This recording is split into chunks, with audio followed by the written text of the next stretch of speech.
Gedurende byna 45 jaar se profetiese loopbaan van Jeremia het hy baie noue ontkomings gehad. Hy was telkens beskuldig van verraad en samewerking met die vyand. En nie verrassend nie, het hulle hom hoeveel keer probeer doodmaak, maar elke keer het misluk. En een van hierdie komplotte was om hom te verdrink in 'n waterput in die binnehof van die koninklike paleis in Jerusalem.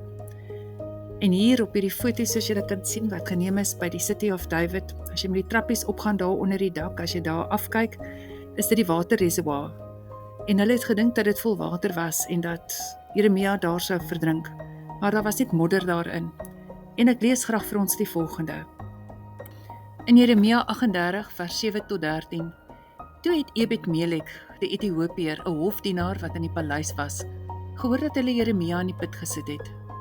Ebed-Melek het uit die paleis gegaan en vir die koning gesê: "My heer die koning, hierdie manne het verkeerd gedoen met alles wat hulle aan die profeet Jeremia gedoen het. Hulle het hom in die put laat sak en hy sal daar van honger sterf."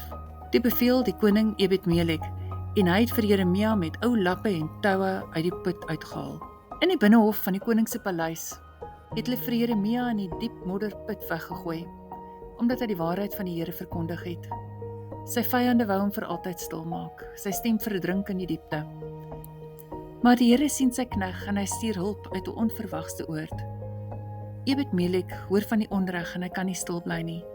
Hy waag sy eie posisie en selfs sy lewe om die koning te nader en te sê dat dit verkeerd is.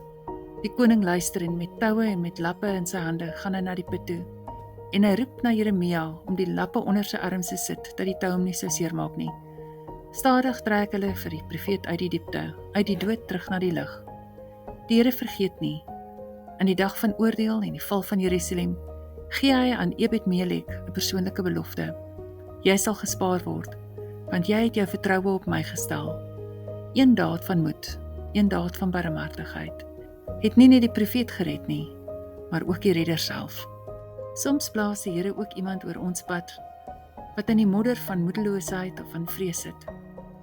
Is ek en jy bereid om soos Ebed-Melek die hulp aan te bied en na die koning te gaan?